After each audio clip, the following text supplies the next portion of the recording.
लोकप्रिय हिंदी कहानियाँ देखने के लिए चैनल को सब्सक्राइब कर ले और बेल आइकन को भी दबा ले ताकि मैं जो भी कहानी बनाऊँ वो आसानी से आप तक पहुँच सके।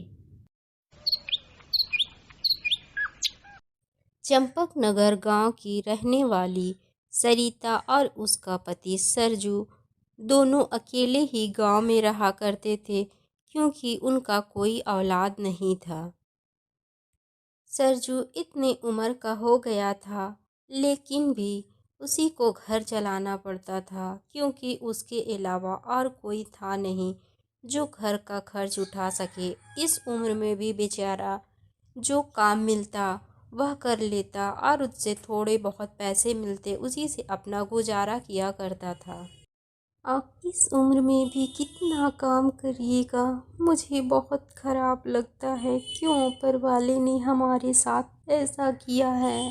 ये ऊपर वाले, कैसी किस्मत बनाई तूने हमारी।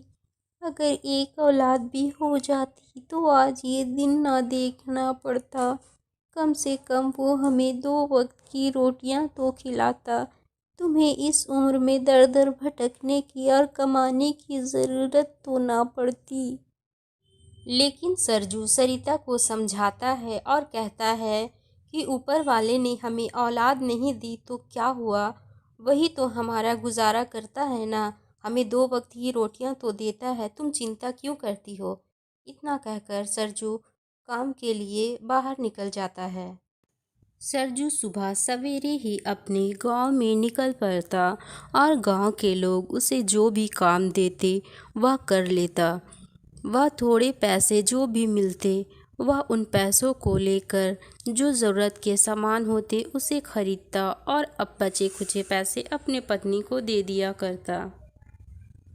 सरिता भी उन्हीं कुछ पैसों से अपना गुजारा कर लेती और रूखी सूखी जो मिलती वह बनाकर दोनों खा लिया करते। बेचारे करते भी क्या, इस उम्र में जो प्रोटीन और ताकत चाहिए थी वो तो उन्हें मिल ही नहीं पाता।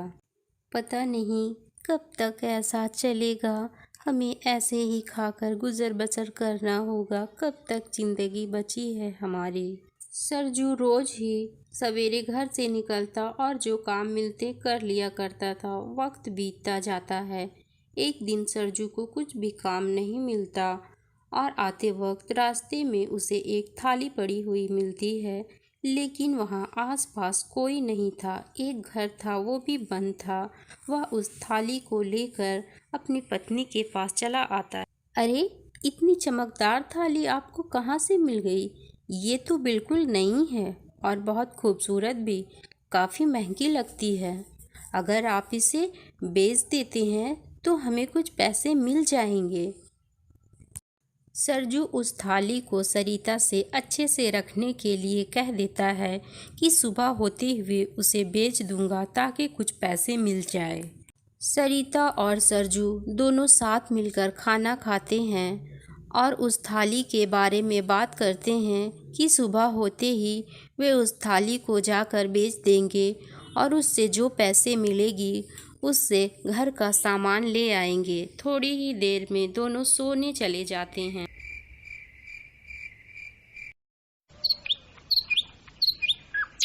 सुबह होते ही सरजू सरिता से वह थाली मांगता है कि उसे बेचकर कुछ पैसे ले आऊं। सरिता उसे लेकर किचन में चली जाती है जहां वह थाली रखी होती है। उस थाली को देखकर सरजू और सरिता दंग हो जाते हैं। अरे, इस थाली में इतने सारे पैसे कैसे आ गए? मैंने तो गलती से एक नोट रखकर छोड़ दिया था, लेकिन इसमें तो पूरे नोट ही भर गए। ये कैसे हो सकता है? ये कोई जादुई थाली है क्या? अब सरिता और सरजू उस थाली को देखकर समझ जाते हैं कि ये तो एक जादुई थाली है। वे दोनों बहुत खुश हो जाते हैं और फौरन ही उस थाली को खाली कर उसमें सेब रखते हैं। जैसे ही सरिता उसमें एक सेब रखती है वहाँ ढेर सारे सेब आ जाते हैं। ये देख दोनों खुश हो जाते हैं और उनको यकीन हो जाता है कि ये वाकई में एक जादुई थाली है और इसमें जो भी रखेंगे वो बहुत सारी हो जाएगी। अब सरिता और सरजू के खुशी का ठिकाना ही ना था। आज सरिता अच्छे अच्छे पकवान बनाती है। अब वे लोग इस जादुई थाली का उपयोग अच्छे काम में करना चाहते हैं ताकि लोगों का भला हो सके। इस जादुई थाली का प्रयोग कर हम अब गरीब गांव वालों की मदद कर सकते हैं और गांव में जो भी वृद्ध हैं हम उनकी भी मदद करेंगे। सरिता और सरजू अगले ही दिन गांव वालों की मदद करने के लिए निकल पड़ते हैं। गरीब गांव वालों को खाना खिलाते हैं। गरीब गांव वालों के बीच कुछ ज़रूरी सामान भी बांटते हैं। गरीब बच्चों को भी ज़रूरत की चीज़ देते हैं। एक वृद्ध आश्रम खुलवाते हैं, वहाँ सारी सुविधाएं भी उपलब्ध करवाते हैं ताकि उनके जैसे जो भी वृद्ध हैं उन्हें सारी सुविधा मिल सके। अब सरजू और सरिता अपने लिए भी एक अच्छा घर बनवाते हैं। गांव वालों को जब भी कोई ज़रूरत पड़ती अब सरिता से मांगा करते थे। सरिता भी अब गांव वालों की मदद करने में पीछे नहीं हटती। उससे जो भी कोई अपनी मजबूरी बताता वह उसकी मदद जरूर किया करती थी।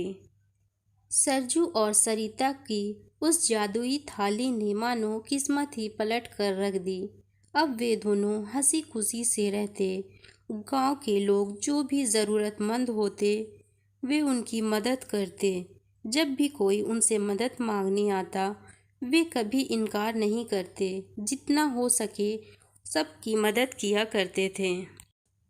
अब सरिता और सरजू ऊपर वाले के साथ साथ उस जादुई थाली का भी बहुत बहुत धन्यवाद करते थे, क्योंकि उसी की वजह से तो आज इनकी ज़िंदगी में ये बदलाव आया था कि ये दूसरों की मदद करने लगे थे।